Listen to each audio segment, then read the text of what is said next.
اور میں نے دونوں ہاتھوں سے ابو کے ایسے ہاتھ پکڑے اور میں نے چیخنا چلانا شروع کر دیا. ابو کہتے ہیں ٹھہرو میں اس کا دھیان سیدھا کرتا ہوں. تو میں تو ایک دم سے ڈر گئی, میں تو سہم گئی, پتہ نہیں کیا ہو گیا, ایک دم سے مجھے پین ہونا شروع ہو گئی سر میں. امی نے پھر مجھے بچایا, امی نے ابو کو پیچھے کیا کہ ہٹو کیا کرتے ہو آپ. اور میں گھر میں سب سے چھوٹی تھی, سب مجھ سے بڑے تھے. خیر وہ مجھے واقعہ یاد رہ گیا, بہت تکلیف دہ تھا وہ واقعہ. اور مجھے یاد ہے میں امی کی گود میں ایسے سسکیاں لے لے کے روتی رہی ہوں. اس کے بعد کیا ہوا مجھے نہیں یاد, بس وہ بہت گہرا انسیڈنس تھا جو میرے دماغ پہ لگ گیا. اس کے بعد کی جو میری یادداشت ہے وہ یہ ہے کہ میں نے امی کو پٹتے ہوئے دیکھا ہے ابو سے. پتہ نہیں کیوں بس ہر وقت گھر میں لڑائی جھگڑا لڑائی جھگڑا لڑائی جھگڑا. پھر جو دوسرا واقعہ مجھے یاد ہے, امی ابو کی ایک دن لڑائی ہو رہی تھی اور امی ایک دم بھاگ کے تو باہر نکل گئی نا, چیخیں مارتی ہوئی. تو امی کے پیچھے پیچھے سارے بہن بھائی بھی بھاگے, میں بھی بھاگی. میں نے کہا جا کے دیکھتے ہیں کہ بھئی کیا ہو رہا ہے. تو بھائی امی کو کہہ رہے تھے کہ امی آپ مجھے اپنا منہ دکھاؤ تاکہ میں دیکھوں کہ آپ کو چوٹ کتنی آئی ہے. وہ امی نے جب دوپٹہ ہٹایا تو وہ خون سے منہ بھرا ہوا تھا امی کا. تو بھائی کہنے لگے کہ امی یہ تو ہاسپٹل جانے کا معاملہ ہے, اس میں تو سٹیچز لگیں گے. تو امی نے ہاسپٹل جانے سے انکار کر دیا. امی کہنے لگی نہیں, اگر ہم ہاسپٹل گئے تو یہ پولیس کا کیس بن جائے گا. تو کافی دیر تک ہم لوگ باہر سڑک پہ کھڑے رہے,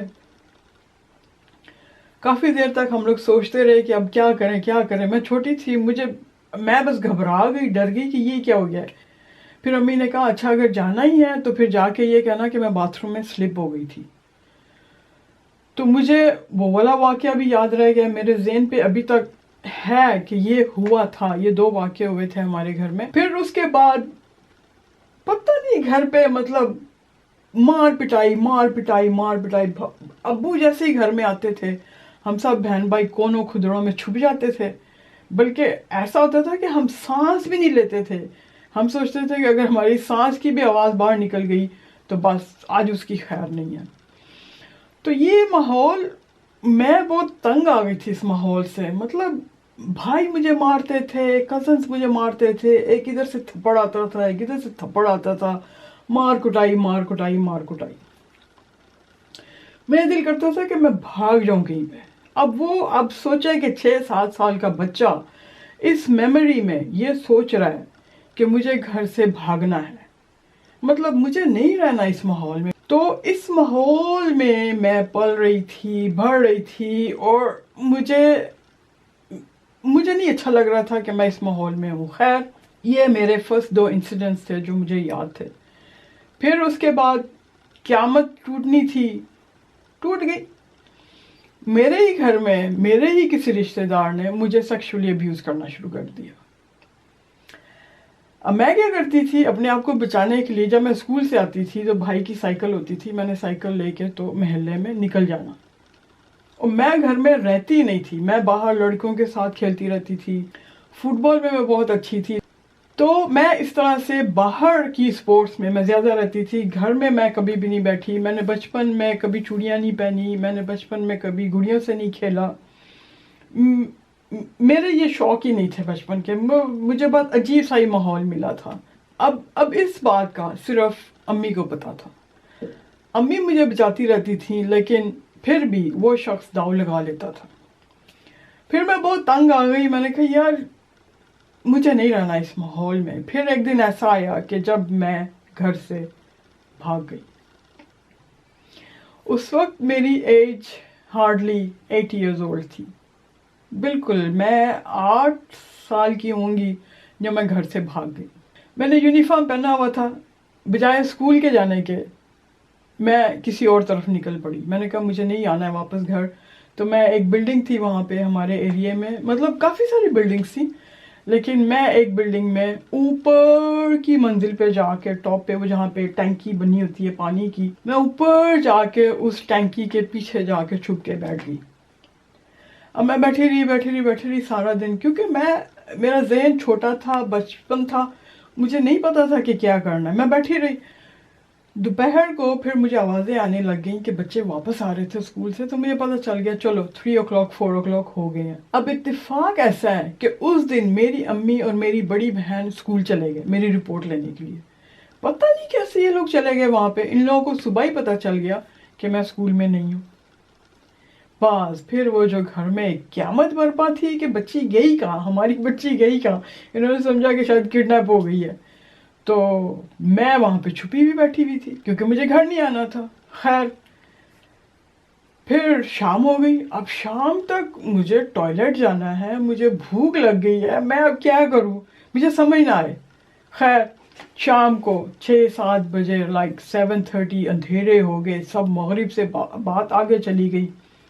میں نے اپنا بیگ اٹھایا، میں گھر واپس آ گئی۔ اب گھر میں میرے استقبال کے لیے سب تیار بیٹھے تھے۔ سب سے پہلے تو ابو نے مجھے کھینچا میرے بالوں سے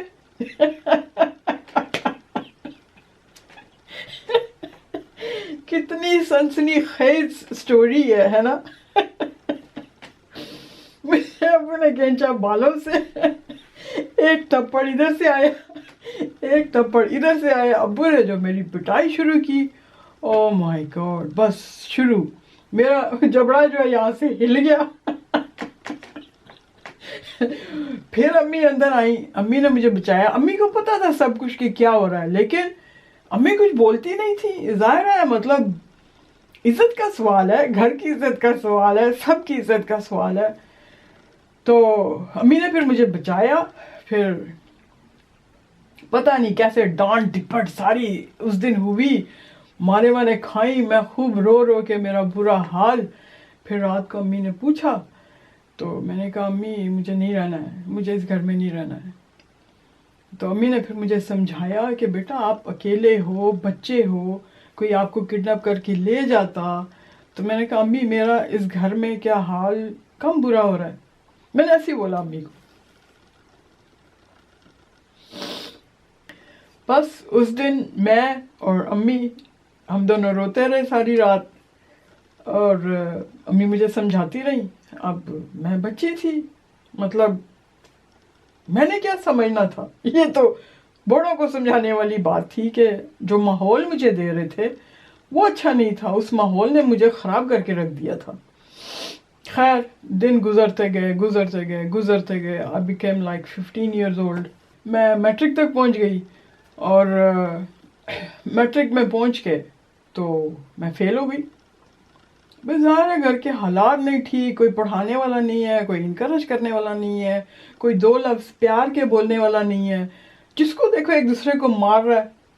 اور صرف میں نے اس اسٹیج تک میں نے ابا جی سے مار نہیں کھائی، پھر بھائیوں نے بھی مارنا شروع کر دیا۔ مطلب پہلے ہمارے دادا جی اتنے غصے والے تھے، ان کا غصہ ہمارے ابو میں آ گیا، ابو کا غصہ پھر بھائیوں نے لے لی، بھائیوں نے ابو کی جگہ لے لی، تو مجھے ان سے بھی کافی مار پٹی ہوئی ہے۔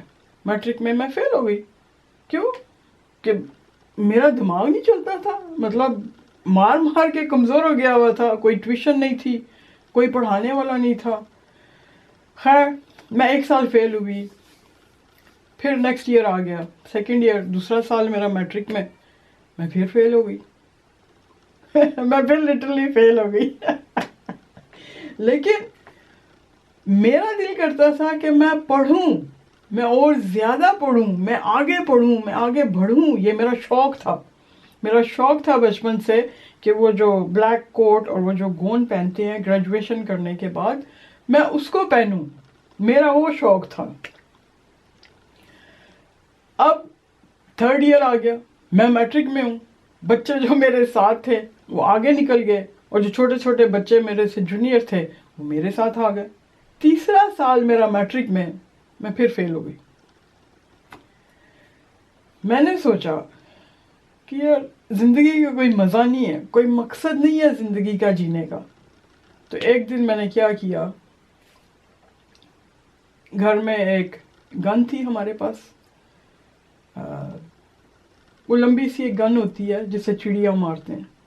میں نے وہ گن لی اور اسٹور روم میں جا کے، مجھے پتا تھا لیفٹ ہینڈ سائڈ میں ہارٹ ہوتا ہے، میں نے یہاں پہ رکھی گن اور میں نے اس کو چلا دیا، اس کو میں نے ٹریگر چلا دیا۔ لٹرلی لائک 3-4 منٹس میری پوری باڈی سن ہو گئی. مجھے آنکھوں میں روشنی آتی اور جاتی نظر آئی اور مجھے ایسا لگا کہ میں بس ختم ہوں. اب 5 منٹ کے بعد مجھے ہوش آئی تو میں نے سوچا کہ او میں تو ابھی زندہ ہوں. یہ تو کچھ بھی نہیں ہوا یہاں پہ تو. میرا جو پورا بازو تھا مطلب ہلایا نہیں جا رہا تھا. خیر وہیں پہ میں بیٹھی ہوئی تھی, میں سوچ رہی تھی ایسے کر کے درد میں روئی جاؤں. تو مجھے وہاں پہ ایک آواز آئی, لٹرلی مجھے ایک آواز آئی, میرے دماغ میں وہ آواز گئی. اس آواز نے کہا کہ آپ کے ابھی جانے کا ٹائم نہیں ہوا ہے اور آپ کو اس معاشرے کے ساتھ فائٹ کرنا پڑے گا. اور پھر مجھے وہاں پہ یہ بات سمجھ آ گئی کہ اللہ تعالیٰ نے مجھے کہا ہے کہ اسٹینڈ لو, فائٹ بیک. بس پھر کیا تھا, میں نے مضبوط کیا اپنے آپ کو, میں نے اپنے آپ کو بہت مضبوط کیا اور میں نے یہ تہیہ کر لیا کہ اب سے جو بھی کوئی سرکمٹینسز ہوگے میں اس کے ساتھ لڑوں گی. جو بھی کوئی ماحول ہے, جو بھی کوئی ٹائم چل رہا ہے, میں اس کے ساتھ لڑوں گی اور میں حوصلہ نہیں ہاروں گی. اور میں نے پھر اپنی زندگی کو چلانا شروع کیا وہاں سے. اور آپ یقین نہیں کریں گے کہ میں نے اتنی اچھی پڑھائی کی اس سال کہ میں پاس ہو گئی. اور مجھے خود حیرانگی تھی کہ یہ کیا ہو گیا. پھر مجھے یاد آیا وہ والا ٹائم, میں نے کہا نہیں, اللہ تعالیٰ نے کہا تھا کہ تم نے فائٹ کرنی ہے, فائٹ بیک کرنی ہے. اور پھر وہ جو میرا شوق تھا گون پہننے کا اور گریجویشن کا, وہ میں نے یہاں پہ آ کے UK میں پورا کیا تھا. میں آپ کو اپنی پکچر دکھاتی ہوں, امید ہے آپ کو پسند آئے گی.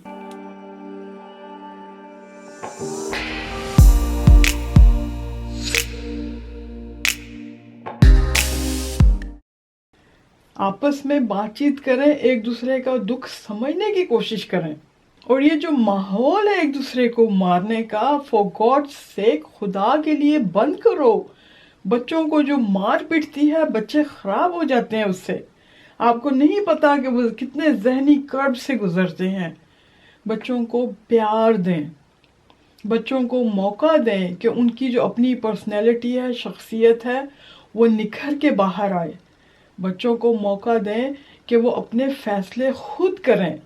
اس میں کوئی بری بات نہیں ہے کہ اگر کوئی بچہ کہہ رہا ہے میں نے بھنڈی نہیں کھانی تو گھر والے ضد پہ اڑ جاتے ہیں. تم نے بھنڈی ہی کھانی ہے. پھر گھر والے کہتے ہیں کہ دیکھو بچہ کتنا خراب ہو گیا ہے, ضد نہیں چھوڑتا. اصل میں ضد بچہ نہیں کر رہا ہوتا, آپ پیرنٹس کر رہے ہوتے اس بچے کے ساتھ. تو بچے کا ماحول اچھا بنانے کے لیے سب سے پہلے پیرنٹس کو اپنے آپ کو بدلنا پڑے گا. اچھا, پھر یہی ماحول میرے بیٹے کے سامنے آنا شروع ہو گیا.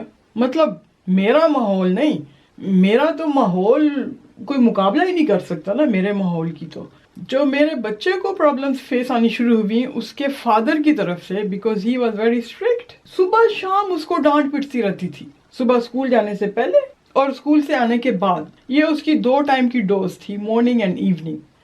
اب مجھے یہ فکر لگ گئی کہ یہ نہ ہو کہ کہیں وہ گھر سے بھاگنا شروع ہو جائے. وہ یہ سوچے کہ ابو کے گھر آنے کا ٹائم ہو رہا ہے تو چلو میں بھاگنا شروع کر دیتا ہوں, میں اس ٹائم گھر پہ نہیں رکھوں گا. پھر میں نے اپنے ہسبینڈ سے کہا کہ دیکھیں آپ اس سے بالکل پیار کی 2 لفظ کی بات نہیں کرتے ہیں, آپ اس کو شو ہی نہیں کرتے کہ ہاؤ مچ یو لو ہم.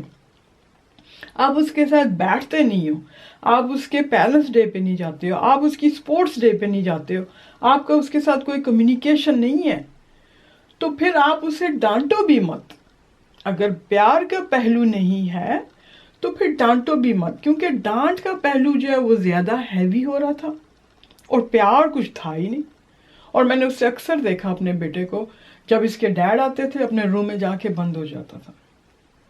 پھر میں نے اس کے ساتھ گھومنا پھرنا شروع کیا, میں نے اس کو گارڈن میں لے کے جانا شروع کیا, میں نے اس کے ساتھ سائیکلنگ کرنی شروع کر دی, میں نے اس کے ساتھ فٹ بال کھیلنا شروع کر دیا. مطلب پھر میں نے اسے سمجھایا, میں نے کہا لک میں ہی آپ کا فادر ہوں اور میں ہی آپ کی مدر ہوں, so if you have any problems جب بھی آپ کو کوئی بھی بات کرنی ہو you can come and speak to me. اور اسے بہت اچھا لگا کہ میں نے اسے اس طرح سے سپورٹ کیا ہے. ابھی میں نے اسے لاسٹ ایئر بات کی, میں نے کہا بیٹے میرے دل میں یہ خدشہ تھا کہ کہیں آپ گھر سے بھاگنا نہ شروع کر دو, تو اس نے مجھے کہا کہ ہاں مام I was thinking about it. مطلب اس ٹائم پہ میرا بیٹا یہ سوچ رہا تھا. اگر میں وہ سٹیپ نہ اٹھاتی, میں اس کے ڈیڈ کو نہ سٹاپ کرتی کہ آپ اس کو اتنی بلنگ مت کرو, آپ اس کو اتنا ڈانٹ ڈپٹ مت کرو, تو شاید اس نے ہاتھ سے نکل جانا تھا. تو بس میری یہی ایڈوائز ہے کہ آپ گھر میں ایک دوسرے سے بات چیت کریں. جتنی بات کریں گے اتنی آپ ایک دوسرے کے کلوز آ جائیں گے, اتنی ہی آپ کی انڈرسٹینڈنگ بڑھے گی. سب سے پہلے تو ہسبینڈ اینڈ وائف کو انڈرسٹینڈنگ بنانی ہے آپس میں, کیونکہ وہ بات ہی نہیں کرتے, کوئی مشورہ ہی نہیں ہوتا گھر میں بیٹھ کے ایک دوسرے سے. ہسبینڈ جو ہے وہ اپنے دوستوں یاروں میں بزی رہتے ہیں جو ان کو ٹائم ملتا ہے, اور وائف جو ہے وہ گھر کے کام کاج میں بزی رہتی ہیں, کھانا پکایا سارا دن, بچوں کا خیال رکھا اور سو گئے. بات تو کوئی کرتا ہی نہیں ہے نا آپس میں. آپس میں میاں بیوی بات کریں, پھر آپس میں ماں بچوں سے بات کرے, ڈسکشن کرے, باپ بچوں کے ساتھ بیٹھے ڈسکشن کرے. ہمارے معاشرے میں یہ چیز ہے ہی نہیں. کیوں نہیں ہے؟ مجھے پتا ہے کہ سب پیار کرتے ہیں, سارے ماں باپ اپنے بچوں سے پیار کرتے ہیں, لیکن انڈرسٹینڈنگ کہاں ہے؟ کیا آپ بچے کے ساتھ بیٹھتے ہو؟ شام کو ڈسکس ہوتے ہیں معاملات؟ کوئی بھی نہیں ہوتے. وہ ایک تھپڑ ادھر سے آ جائے گا, ایک تھپڑ ادھر سے آ جائے گا, بس. اور ایک اور بات جو مجھے بہت بری لگتی, بچوں کو کمپیئر مت کریں دوسرے بچوں کے ساتھ, کہ دیکھو اس نے کتنے اچھے نمبر لے کے آیا, رزلٹ اس کا دیکھو کتنا اچھا آیا, اور تم کیا کر رہے ہو. میرے بیٹے کو اس کے فادر نے بہت کرٹیسائز کیا یہ کہہ کے کہ تم نالائق ہو, تمہیں تو کوئی لیبر کی جاب بھی نہیں دے گا, تمہیں تو کوئی میکینک کی جاب پہ بھی نہیں رکھے گا, تمہیں تو کوئی کلینئر بھی نہیں رکھے گا. مطلب ہر وقت اس سے یہ تانے ملتے تھے کہ تمہارا رزلٹ نہیں اچھا آ رہا, تمہارا رزلٹ یہ نہیں آ رہا, تمہارا رزلٹ وہ نہیں آ رہا. اور ان کے بالکل اگینسٹ میں اپنے بچے کو انکریج کرتی تھی. میں اس کی رپورٹ لینے جاتی تھی, میں اس سے کہتی تھی کوئی بات نہیں بیٹا, بہت اچھے نمبر آئے ہیں آپ کے, نیکسٹ ٹائم ہم کوشش کریں گے اس سے اچھے نمبر آئیں. میں نے اس کو کبھی نہیں ڈانٹا کہ تمہارے نمبر نہیں اچھے آئے, الحمدللہ پاس ہو جاتا تھا. اور گھر میں سارے بچے جینیس پیدا نہیں ہوتے, اس دنیا کے سارے بچے جینیس نہیں ہیں. کچھ بچے نہ پڑھنے کے لیے بھی پیدا ہوتے ہیں, تو نہیں پڑھ رہے تو ٹھیک ہے, نہ پڑھو بھائی, ان کا نصیب ان کے ساتھ. لیکن اب یہ کیا کہ ان کو تانے دے دے کے آپ مار دیں گے, ایسا مت کریں پلیز. بچوں کو اتنا ٹارچر مت کریں اپنی زندگی میں. ہمارے معاشرے میں رولنگ بہت زیادہ ہے. آدمی عورت پہ رولنگ کر رہا ہے, آدمی اپنے بچوں پہ رولنگ کر رہا ہے, کنٹرولنگ بہت زیادہ ہے. تھوڑی سی اسپیس دے دو بچوں کو, اپنے فیصلے انہیں آپ خود کرنے دو. آپ ان کے ساتھ بیٹھو, آپ ان سے پوچھو گے بیٹا آپ کا اس مسئلے میں کیا فیصلہ ہے. کوئی غلط بات نہیں ہے اگر آپ ان کے ساتھ ڈسکشن وغیرہ کر لو گے. اور اگر آپ نے دیکھنا ہے, کوئی میں آپ کو مثال دوں اچھی سی کہ ماحول کیسا ہونا چاہیے, تو آپ نوش ولاگز کو دیکھیں, آپ ان کے ولاگز دیکھیں. اور میرا یہ مشورہ آدمیوں کے لیے بھی ہے اور لیڈیز کے لیے بھی ہے.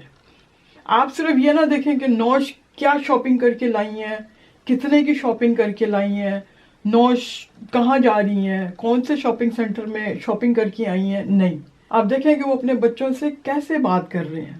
آپ شہزاد بھائی کو دیکھیں وہ اپنی وائف سے کیسے بات کر رہے ہیں. آپ شہزاد بھائی کو دیکھیں وہ بچوں سے کیسے بات کر رہے ہیں, کتنا والہانہ پیار دکھاتے ہیں وہ.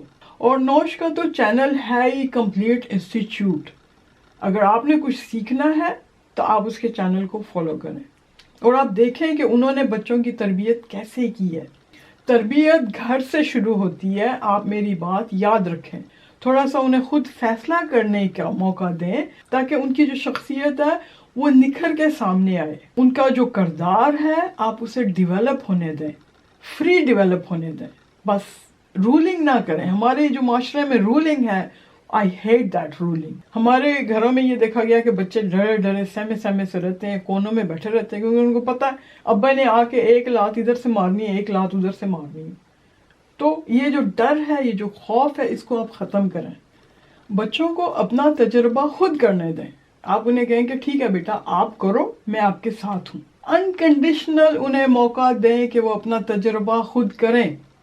انہیں کہیں کہ بیٹا آپ کرو میں آپ کے ساتھ ہوں. میں نے ہمیشہ اپنے بیٹے کو اس طرح سے سپورٹ کی ہے. وہ جب بھی مجھے کچھ کہتا ہے ماں مجھے یہ کرنا ہے, میں اسے کہتی ہوں ہاں بیٹا چلو آپ کوشش کرو میں آپ کے ساتھ ہوں. اور ماشاءاللہ الحمدللہ اب میرے بیٹے کی پروموشن ہوئی ہے, ماشاءاللہ وہ کیپٹن بن گیا ہے. میں آپ کو اس کی فوٹو دکھاتی ہوں.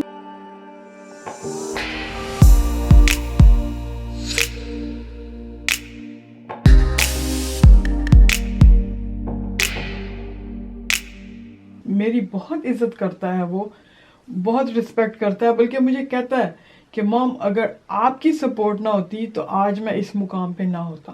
میں نے اپنے بیٹے کو ماں بن کے بھی پالا ہے, میں نے اپنے بیٹے کو باپ بن کے بھی پالا ہے, اور میں نے کوشش کیا ہے کہ میں اسے اچھا ماحول دوں, کیونکہ میرا اپنا ایکسپیرینس بہت بٹر تھا. میرا ایکسپیرینس جو ہے بہت خوفناک اور دردناک تھا. میں اس کو اس سٹیجز سے نہیں گزار سکتی تھی. اس ماحول کو ہم نے ٹھیک کرنا ہے.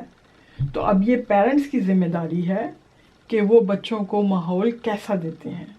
امید ہے آپ سب اپنے بچوں کو ماحول اچھا دینے کی کوشش کریں گے. اپنی زندگی کو ایک رول ماڈل کی طرح اپنے بچوں کے سامنے رکھیں, اور ہر روز رات کو جب آپ نماز پڑھیں تو اپنی اولاد کی خیریت کی دعا ضرور مانگیں, کیونکہ اللہ تعالیٰ پیرنٹس کی دعائیں سنتا ہے. اور اگر کسی کے ساتھ کوئی ایسا تجربہ ہوا ہے تو آپ ضرور کمنٹس کریں, اور مجھے اچھا لگے گا آپ کے تجربات سن کے بھی, اور مجھے بتانا کہ آپ کو یہ ویڈیو کیسے لگی. تو انشاءاللہ پھر میں بات کروں گی جلدی. تب تک کے لیے اجازت دیجیے. اللہ حافظ.